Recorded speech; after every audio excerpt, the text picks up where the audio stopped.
El doctor Ricardo Posada Amaya es abogado de la Universidad Pontificia Bolivariana de Medellín, especialista en Derecho Penal de la Universidad de Antioquia, doctor en Derecho y Diploma de Estudios Avanzados DEA de la Universidad de Salamanca de España.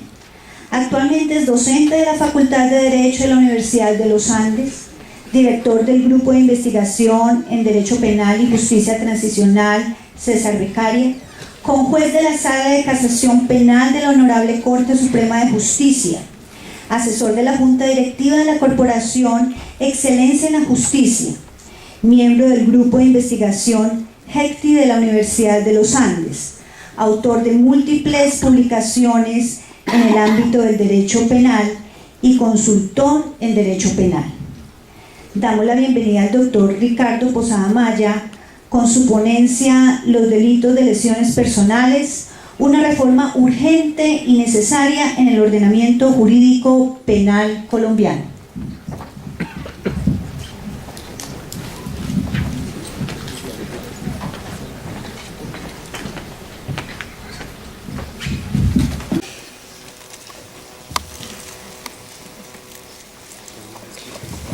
Muy buenos días a todas y a todos. En primer lugar, quiero agradecer de manera muy especial esta invitación al doctor Germán Calderón, el señor decano de la Facultad de Derecho, a la doctora Ana Isabel Borges, la directora del programa, al profesor Robbie Andrés Melo. Sin él, desde luego, no estaría tratando de interactuar con ustedes y es un placer compartir este escenario con profesores tan ilustres como los profesores Hernando Hernández y el profesor Yesid Viveros, quienes pues son unos grandes maestros del derecho penal. El día de hoy quiero compartir con ustedes un tema que en principio podría tildarse como tradicional. Sin embargo, lo he escogido por varias razones. La primera de ellas es porque cuando uno termina de interactuar con los delitos de lesiones personales, bien porque los estamos enseñando en nuestras cátedras de derecho o porque los leemos o los estudiamos, pues quedamos con un enorme sinsabor. Un enorme sinsabor en la medida que primero nos damos cuenta que son delitos que han sido diseñados para un hombre predigital. Es decir, son delitos que abarcan la protección de una particular idea del ser humano, y es una idea del ser humano que a mi juicio, y esto pues es discutible desde luego, no supera los años 50 del siglo XX. Está diseñado para proteger al ser humano en términos de existencia, pero no en términos funcionales. Y hoy somos una sociedad absolutamente digitalizada. Tenemos una forma de acceder a la información y de interactuar completamente distinta. Una forma de trabajo y una forma de relación con nuestro entorno muy distinta a la que tenían nuestros abuelos. De hecho, hoy hablamos de un derecho penal influido por el género que no parece que recogen este tipo de figuras criminales. Esa es, digamos, una primera consideración importante. La segunda consideración por la cual he elegido este tema para esta presentación es que los delitos de lesiones personales no son un componente baladí en la estructura del sistema y en el funcionamiento del sistema penal moderno. De hecho, las últimas cifras indican que los delitos de lesiones personales en el balance de 10 años precisamente de la Corporación Excelencia en la Justicia de USAID de septiembre de 2015 representan el 8% de los delitos que trata el sistema penal acusatorio. Es una cifra enorme en términos reales. 8%, digamos, equivale casi a 100.000 delitos en términos anuales. De hecho, las cifras indican que las capturas totales por lesiones personales en los últimos 5 años han aumentado. Del 2010, de 14.050 capturas efectivas, pasamos en el 2014, porque todavía no tenemos cifras del 2015, a 22.521 capturas. Y en términos de egresos, uno más o menos en el mismo balance puede advertir las siguientes cifras. Las lesiones personales dolosas tuvieron 81.932 egresos en el 2014, casi el doble del egreso de las lesiones personales culposas en el 2014, que fueron 43.905 delitos, y de los egresos por lesiones sin incapacidad, que ascendió en el 2014 a 9.020.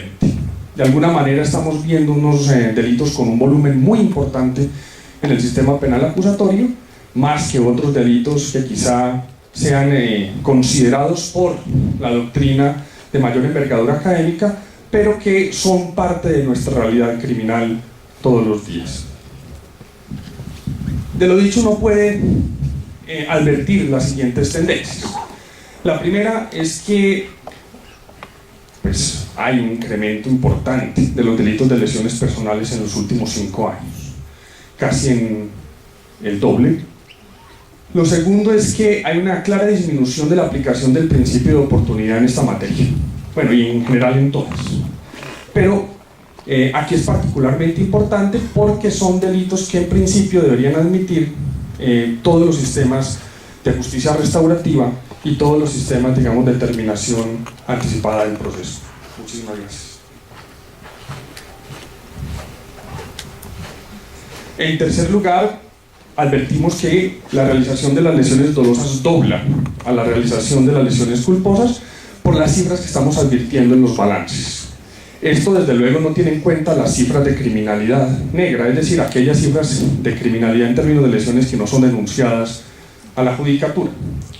En cuarto lugar, vemos que las reformas que se están tramitando en el Congreso hoy tienden a agravar las lesiones complejas y por otra parte tienden a, digamos, a generar reformas para atenuar las lesiones simples con incapacidad inferior a 60 días. Aquí hay un tema que trataré en 2 segundos adelante, pero no sin decir que las lesiones personales, lo repito, son un componente muy importante en la congestión del sistema penal acusatorio moderno y hay que buscar soluciones a ello.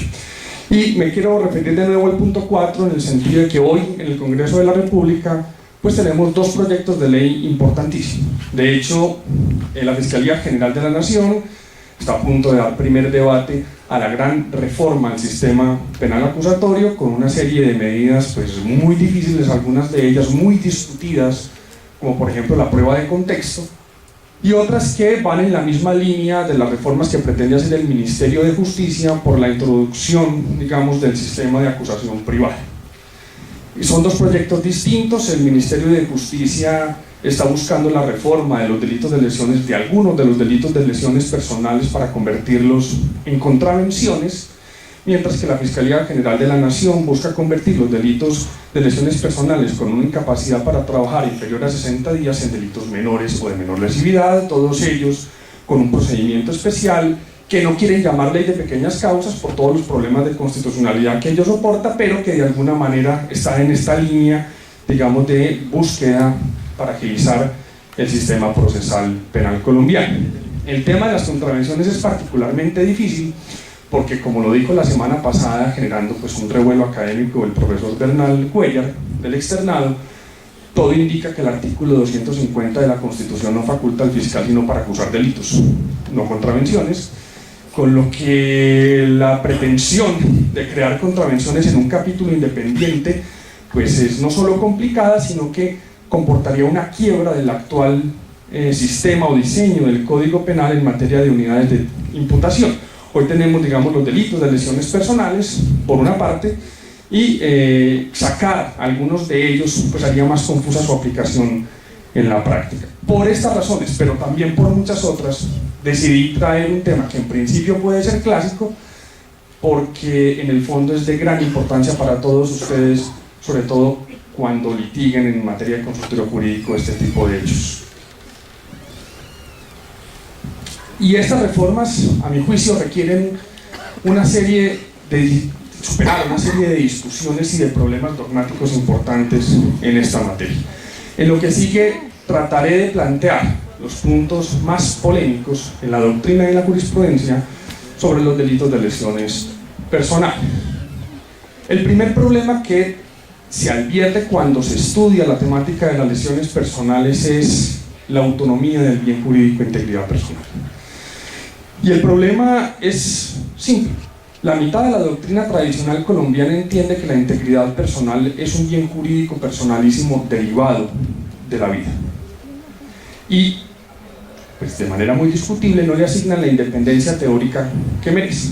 De hecho, hay autores colombianos en manuales muy importantes que seguro han leído, que afirman que la integridad personal como bien jurídico no está directamente protegida por la Constitución. Y uno, pues, queda perplejo con este tipo de posturas. Y sin embargo se dice. Lo cierto del caso es que la doctrina tradicional, pues, no ha querido liberar la integridad como bien jurídico. Y esto, digamos, tiene problemas. Y tiene problemas no solamente en materia de concursos aparentes, sino también en la configuración de los delitos de lesiones personales. Una muestra de ello, solo por poner un ejemplo, es la consabida subsidiariedad o remisión para algunos que existe con la aplicación de las lesiones personales, con la aplicación de los agravantes a los delitos de lesiones a los delitos de lesiones personales. Pero incluso también el mejor ejemplo de la falta de autonomía del bien jurídico e integridad personal se observa cuando trabajamos el tema de los concursos aparentes. Solo un ejemplo. Si Pedro saca el revólver y quiere matar a Juan, pega un tiro, y el tiro le da, no sé, en el hombro, y queda herido con el propósito desde luego de matarlo, pues tenemos una discusión de fondo muy importante. ¿Qué debemos imputar? ¿Una tentativa de homicidio? ¿O tenemos que imputar un concurso ideal entre una tentativa de homicidio y unas lesiones personales consumadas? Y aquí la doctrina empieza a tener discusiones muy importantes. En la práctica no, porque la jurisprudencia ha tomado una postura muy tradicional que es asumida desde autores como el profesor Bernal Pinzón, que afirma que en este tipo de ejemplos se configura un tipo complejo de tentativa que termina por, comillas, subsumir el delito de lesiones personales. Sin embargo, desde el punto de vista teórico no es una postura completamente satisfactoria, porque esa postura desconocería el principio básico de subsidiariedad material. ¿Por qué? Por una razón muy sencilla, porque el solo hecho de dispararle a alguien poniendo en peligro su vida no significa que ese injusto cubra al mismo tiempo el injusto que comporta la consumación de unas lesiones. Dicho en otras palabras, si yo pongo en peligro su vida, el solo castigo del peligro a la vida no comporta el castigo del injusto que representa la lesión personal.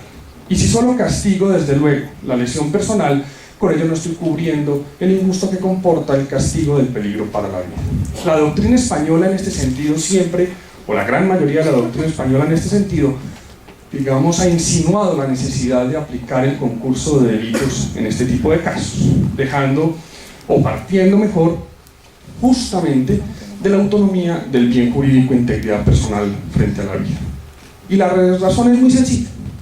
Si bien es cierto que siempre que se comete un homicidio consumado se genera una lesión para la integridad personal, lo que sí no es cierto es que cada vez que se lesiona la integridad personal se ponga en peligro la vida. E incluso en muchos casos de tentativa de homicidio no es cierto que se lesione o incluso se ponga en peligro la integridad personal. Si A le dispara a B y la bala le pasa cerca a la cabeza, pues simplemente hay un peligro para la vida, pero no hay ningún compromiso ni de peligro ni de lesión para la integridad personal.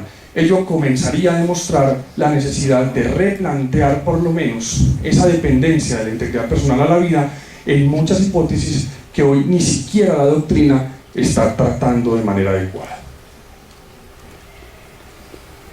El segundo problema es que supone un mal entendimiento de la subsidiariedad material. Y tengo que decirlo, la Corte no ayuda mucho en ese tema, porque la Corte Suprema usualmente confunde la subsidiariedad material con la consunción. De hecho, en principio, la subsidiariedad material no podría, o a través de la subsidiariedad material, no se podría afirmar que un delito consumado subsume, que un delito de peligro o una tentativa en este caso subsuma unas lesiones consumadas. El tercer problema relativo, digamos, a la autonomía del bien jurídico es la discusión que existe cuando se configuran tipos penales a través de verbos rectores causativos. Si ustedes ven las lesiones, el verbo rector de las lesiones es un verbo causativo, el que causare daño, el que causa daño. Y eso, digamos, sin una adecuada interpretación, podría generar problemas importantes en materia de omisión impropia o en comisión por omisión, en la medida en que, como ustedes bien lo saben, en los delitos de omisión, comisión por omisión u omisión impropia, no existe la causalidad. Entonces, allí hay una serie de terrenos importantes a la hora, dogmáticos, a la hora de abordar el estudio, por lo menos, de las lesiones personales, desde el punto de vista de la autonomía de los bienes jurídicos. En segundo lugar, del estudio de los delitos de lesiones personales se derivan una serie de problemas estructurales que son propios de una estructura legislativa absolutamente inadecuada. Lo primero que habría que advertir es que los delitos de lesiones personales en Colombia están construidos sobre la base del desvalor de resultado, es decir, son delitos calificados, la mayoría de ellos, por el resultado. Y eso implica que se crea una estructura de tipos complementarios. Si ustedes observan la estructura del Código Penal, van a encontrar que en el artículo 111 el legislador ha regulado los verbos rectores. Pero a partir del artículo 111 lo que tenemos es la configuración de una serie de resultados distintos. En primer lugar, que conforman, digamos, las incapacidades, y luego toda una serie de resultados que conformarían lo que se denominan, o que la doctrina denomina, las secuelas. Pero todo ello supone una complementación en grados de lo que en el caso concreto podría tipificar el delito de lesiones personales. Esta forma de estructurar legislativamente las lesiones no es usual, y no es usual en otros países del mundo, porque esos países se dieron cuenta en su momento que esta forma de estructurar por la vía de los resultados los delitos de lesiones generaba problemas muy importantes, sobre todo en materia de tentativa. En España lo que existe, por ejemplo, es un delito mínimo de lesiones, y ese delito mínimo de lesiones se va estructurando luego con una serie de agravantes. ¿Estamos? Pero el delito mínimo existe. ¿Eso qué significa? Eso significa que si alguien, realiza una acción dirigida a causar un daño en el cuerpo o en la salud a otra persona y no logra ese resultado del tipo mínimo, pues en principio no habría ningún inconveniente teórico para derivar de allí un delito de lesiones personales a título de tentativa. El problema es que en Colombia, como tenemos la estructura del artículo 111 y luego toda una serie de resultados que conformarían tipos o modificados o autónomos dependiendo de la concepción de cada autor, pues tenemos tres tesis acerca de la posible admisión de la tentativa. La primera de ellas, la teoría de la admisibilidad probatoria, muy común. Yo la he sostenido en algún punto, no es deseable. Indica que la tentativa de lesiones personales es teóricamente posible, pero que su aplicación en el caso concreto depende fundamentalmente de la prueba. Si usted logra probar la tentativa, entonces podrá imputarla y podrá proseguir el proceso. No deja de ser muy insatisfactoria esa fórmula en todo caso.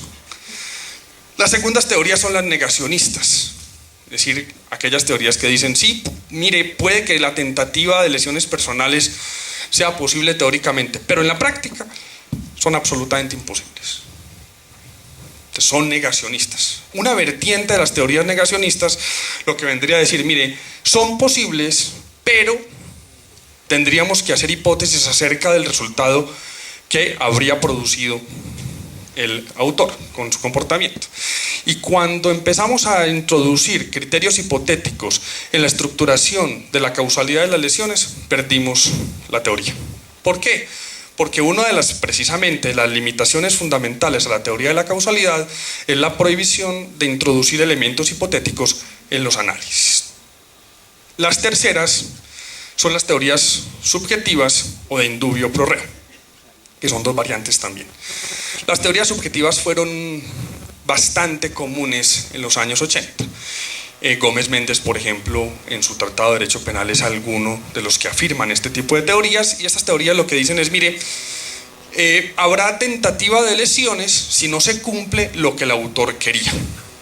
Si el autor quería causar una deformidad y no lo logra, en consecuencia lo que tendremos es una tentativa de lesiones agravadas o calificadas, como usted lo quiera mirar, por la deformidad. ¿Cuál es el problema? El problema es que las teorías subjetivas suponen acoger una teoría absolutamente subjetiva de la tentativa. Y hoy la teoría mayoritaria al menos acoge una teoría mixta, objetiva o subjetiva, de la tentativa en las vertientes más tradicionales, si es que usted no asume una teoría funcionalista radical como la de Jacobs, que ya es otro cuento. Entonces, ¿cómo nos evitamos esto? Cambiando la estructura de los delitos de lesiones. Porque lo que sí no podemos hacer es acoger las teorías del indubio pro reo, como lo afirma el externado. ¿Qué diría el externado? O los autores del manual del externado. Pues una cosa simple. Mire, si Pedro tenía la intención de lesionar a Juan, le propina 2 puñaladas, o quería propinarle, le lanzó 2 puñaladas mejor, pero no le causó ningún resultado. En consecuencia, para no generar una injusticia y poder castigar por tentativa, tendríamos que aplicar como mínimo, por indubio pro reo, el resultado más simple, es decir, unas lesiones simples con incapacidad inferior a 30 días. Lo que pasa es que esa teoría del externado, con todo respeto, parte de una concepción del indubio pro reo absolutamente equivocada. Es que si aplicamos de verdad el indubio pro reo no tendríamos que aplicar ningún delito. En consecuencia es absolutamente inconstitucional. Entonces volvemos al mismo callejón. Tenemos un problema enorme cuando hablamos de la tentativa de lesiones. Y es como el mito fantasma. Cada vez que el profesor habla de tentativa de lesiones se escurre. Mire, no estoy seguro, es muy probable que se pueda aplicar, pero es que es muy difícil en la práctica. Y hasta ahí llegó la discusión en el salón de clases. Pero es debido a esto, a la mala estructura legislativa del tipo de lesiones personales. De ello se deriva, desde luego, una muy dudosa clasificación de las lesiones en nuestro medio. ¿Por qué? Pues mire, porque las clasificamos como lesiones simples y complejas, y las lesiones simples las calificamos en 3 grados, ¿cierto? Dependiendo del resultado que se produzca en términos de incapacidad para trabajar o enfermedad. Y la primera pregunta es, ¿por qué el grado tiene que depender del resultado? ¿O cuál es el criterio, o cuál fue el criterio para dividir las lesiones simples en esos grados?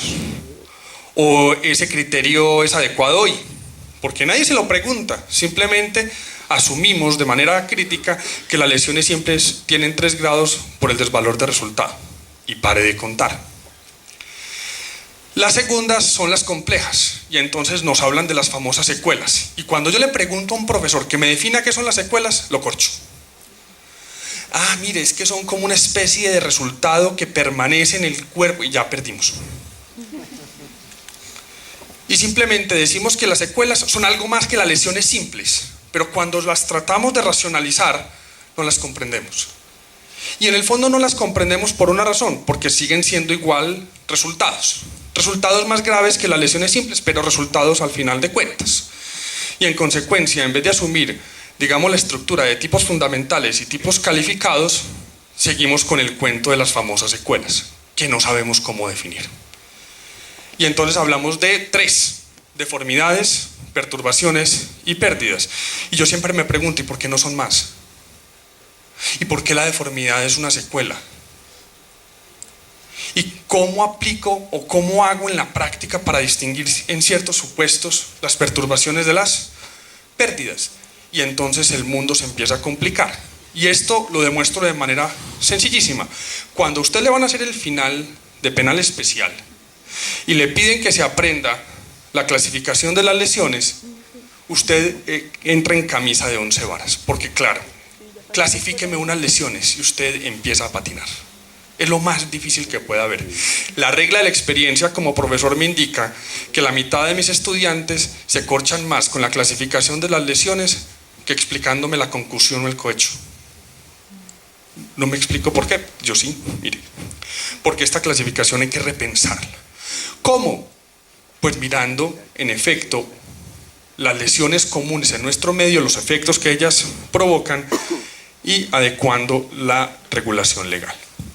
En tercer lugar, el problema del estudio de las lesiones personales en Colombia es que estas están construidas sobre conceptos absolutamente ambiguos, muy difíciles, con muchísimas teorías de por medio. Empecemos por el más común: lesiones simples, incapacidad para trabajar y enfermedad. Y cuando usted pregunta qué es la incapacidad para trabajar, ya tiene problemas, porque al menos hay 3 teorías, y algunas muy difíciles, acerca de lo que significa, si es que son 3, la incapacidad para trabajar. Y entonces las primeras, las teorías laborales, claro, son las menos adecuadas, porque el derecho penal, digamos, no depende de una estructura laboral. Es más, yo no puedo decir que la incapacidad laboral sirva para tipificar los delitos de lesiones personales, teniendo en cuenta que la incapacidad es un elemento objetivo del tipo sin el cual la conducta sería completamente atípica. ¿Y por qué? Pues por una razón evidente, porque es que no todo el mundo trabaja. Simple. No, hay gente vaga, y los vagos tienen derecho, digamos, a que se proteja su bien jurídico e integridad. En consecuencia, las teorías laborales no son teorías adecuadas, y sin embargo hay autores que las siguen tratando en sus manuales. Luego vienen las teorías cronológico-laborales con incapacidad relativa y absoluta. Yo esto pues no lo entiendo mucho, he intentado. Mi maestro es uno de los que afirma la teoría cronológico-laboral.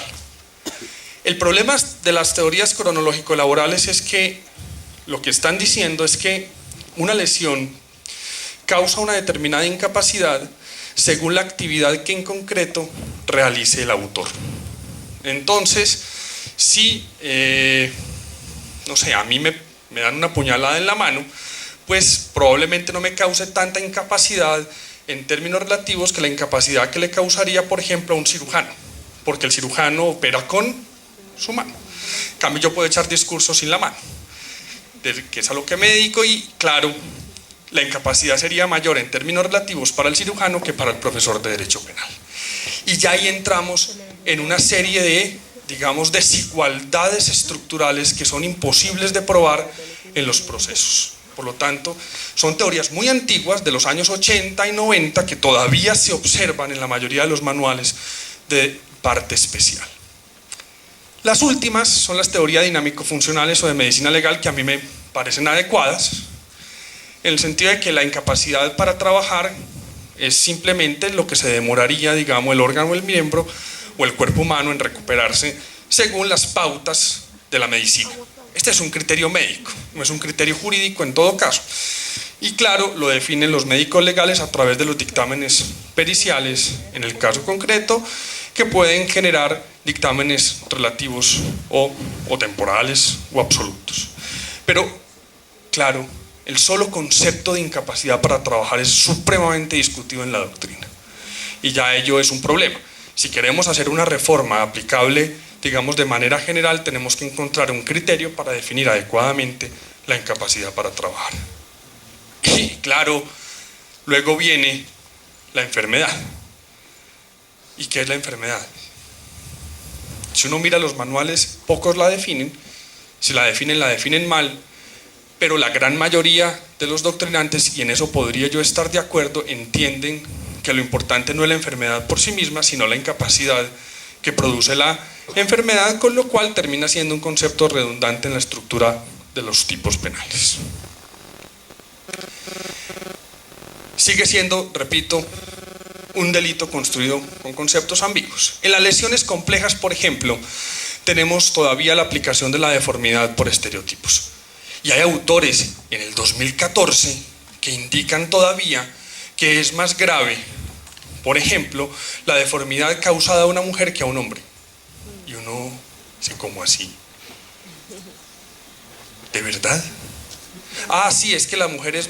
Oiga, ese es un estereotipo absolutamente, ¿qué? Inaceptable en términos de género. O hay autores que aún hoy nos dicen que no hay lesiones personales si la lesión es causada en lugares que no deberían estar visibles al público y que dependen de la forma de vestir y que eso depende también del sentido regional. Y entonces, uno entiende por qué este país discrimina por ese tipo de posturas, que terminan aplicando un derecho penal discriminatorio que desprotege bienes jurídicos por la vía de los estereotipos. Y señores, ustedes son los llamados a empezar a eliminar ese tipo de estereotipos en la aplicación del derecho penal. Y hay que cambiarlo de inmediato. Los mismos conceptos de órgano y miembro. ¿Cuántos miembros tiene el hombre? No es para risa.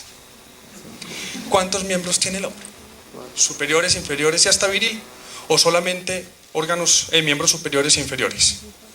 ¿Y las mujeres? Y ese tipo de definiciones no la hemos hecho. Y entonces la mezcla entre órganos y miembros termina siendo un problema en la práctica. O hay elementos mixtos como el asta viril, es órgano y miembro. ¿Y cuándo vamos a definir eso? ¿Y cómo lo vamos a definir? ¿Y con qué criterios culturales? ¿Y con qué parámetros? Y sin embargo, sigue siendo un problema. Aparte de ello, existen regulaciones acerca de órganos y miembros diferentes. Una es la regulación puramente penal, otra es la regulación médica. Y para ello, por ejemplo, miremos el decreto 2493 de 2004, que reglamenta todo lo que significa la donación de órganos y miembros. La donación, el trasplante de órganos en este caso. Y tiene una clasificación completamente distinta a la que asumimos en materia del Código Penal. Otro concepto difícil, los conceptos de permanente y transitorio, porque las lesiones, digamos, con secuelas pueden ser, salvo la pérdida, que siempre es permanente, o las lesiones simples, que siempre son transitorias, la deformidad y la perturbación pueden ser permanentes o transitorias, y las teorías acerca de lo que es permanente y transitorio son también muchísimas en la doctrina.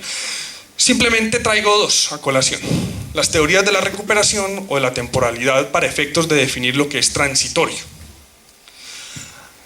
Un importante grupo de autores, por ejemplo Fernando Velázquez, entiende que las lesiones son transitorias cuando tienen corta duración, que es, digamos, la misma tesis de los antiguos doctrinantes, Pacheco, Bernard Pinzón, todos ellos. Bueno, Pacheco tiene una tesis mixta en realidad, Pacheco Osorio. Otros autores entenderían, como en el Código del 36, que lo permanente o transitorio depende de la capacidad de recuperación absoluta del cuerpo humano.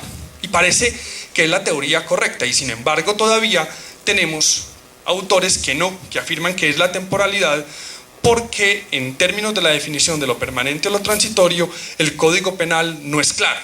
Y como no es claro, en ese punto no está haciendo relación a la recuperación del cuerpo, sino a la duración de las lesiones en el caso concreto. Y es algo que tenemos que definir. ¿Por qué? Pues porque de ello dependen las agravantes. Es que la lesión sea temporal o transitoria tiene en el fondo consecuencias punitivas importantísimas. Finalmente, solo para la pincelada del problema de conceptos ambiguos en la construcción de los delitos de lesiones, pues tendríamos la problemática de la superposición de resultados entre perturbaciones y pérdidas. Claro, ¿puede una cosa ser al mismo tiempo una pérdida y una perturbación? La respuesta es sí. Y sin embargo, la clasificación en ese punto es muy difusa. ¿Por qué? Porque la misma configuración de órganos en el sistema es difícil. No, es que el órgano es unilateral. No, es que el órgano es complejo. Es que para que haya pérdida tienen que ser los dos ojos y no un solo ojo. O es que tiene que ser solo un ojo. Ese tipo de disquisiciones no deberían, digamos, estar libradas al intérprete. Ese tipo de disquisiciones deberían ser solucionadas a través de una estructuración de los delitos de lesiones clara y precisa en la ley.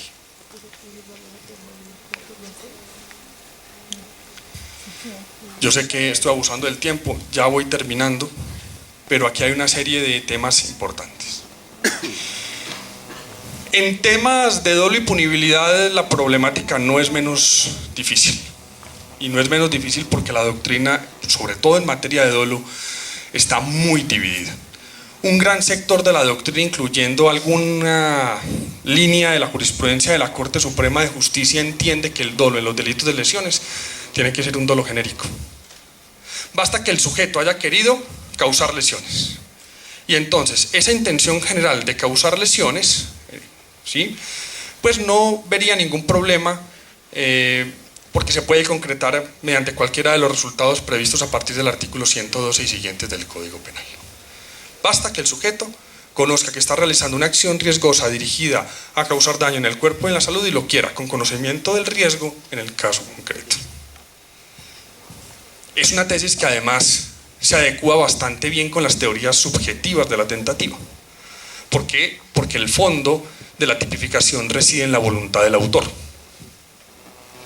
Yo no estoy de acuerdo con ese tipo de dolos genéricos desde ningún punto de vista. Yo siempre he entendido que el dolo tiene que ser un dolo concreto y que si el sujeto quería deformar, pues entonces debe tener un dolo de deformar. De hecho, el dolo tiene que abarcar no solamente el tipo fundamental, sino también sus circunstancias modificativas. Pero esa es una concepción del dolo mía. Pero además porque yo no puedo construir adecuadamente una tipificación con una voluntad absolutamente genérica de lesiones, porque entonces estaría derogando los errores, y sobre todo los errores que versan sobre las circunstancias más favorables, que están previstos probablemente en ese artículo 32 que todos conocen muy bien. En consecuencia, cuando yo genero tipificaciones con dolos generales, estoy derogando las estructuras del error. Pero también estoy generando problemas de imputación objetiva, estoy generando problemas de culpabilidad, estoy generando una serie de problemas enormes en la aplicación de los delitos. Lo que más me preocupa en todo este ámbito es la desprotección a la que estamos sometidos, doctores. No voy a ser cuidadoso con el ejemplo que voy a poner y me disculpan si alguien se siente ofendido. Los senos de las mujeres hoy, técnicamente, científicamente, son glándulas, en términos de la ciencia. ¿Y eso cómo queda comprendido en la clasificación de órganos y miembros? ¿Cuál es la función que le reconoce la doctrina y la jurisprudencia? ¿Me hago entender? Y yo sí creo que unas lesiones en ese sentido son superlativamente graves. ¿Y cómo estamos tratando ese problema? Entonces la clasificación que tenemos en este momento no es adecuada. Si yo le pregunto a ustedes cuáles son los órganos y los miembros que más usan hoy en su vida diaria, yo estoy seguro que la respuesta sería los ojos y las manos, ¿cierto? Porque estamos en una sociedad donde ustedes no pueden vivir sin su teléfono. ¿Cuántas veces miran el teléfono diariamente? No pueden vivir sin lo digital. Su forma de percepción y de comunicación es visual y usualmente son sujetos táctiles. Y la configuración de los delitos de lesiones no está pensada para eso, porque cuando hablamos del miembro superior, estamos hablando de un miembro superior desde la primera falange hasta el hombro. Y entonces, si te cortan la mano, la regla general en términos de la teoría es que haya una perturbación ¿qué? Funcional. Y la pregunta es, ¿por qué no una pérdida? ¿A mí qué me importa si me cortan la mano por el codo o por aquí? Si perdí la mano, ¿qué es lo que más me sirve para mis actividades diarias? ¿Por qué la pérdida tiene que abarcar los dos ojos siendo un órgano complejo? Es una realidad. ¿Por qué no puede haber pérdida cuando me afectan un solo ojo? En un mundo donde este tipo de órganos y de miembros son vitales para nuestras relaciones personales. Por eso les dije al principio, estamos ante una estructura de las lesiones personales que obedece a un concepto predigital del ser humano. Un concepto del hombre trabajador del campo, ¿cierto? Poco urbano, propio de principios del siglo XX. Pero no estamos estructurando los delitos para el hombre de hoy. Y el hombre de hoy es sustancialmente distinto. Hoy hablamos de teletrabajo, hoy hablamos de una serie de fenómenos de interconexión. Por lo tanto, hay órganos y miembros que tienen más poder. Lo que hace 100 años podía considerarse una incapacidad, hoy no lo es. O una discapacidad, hoy no lo es. Y hoy hay personas con ciertas discapacidades perfectamente integrados en el sistema.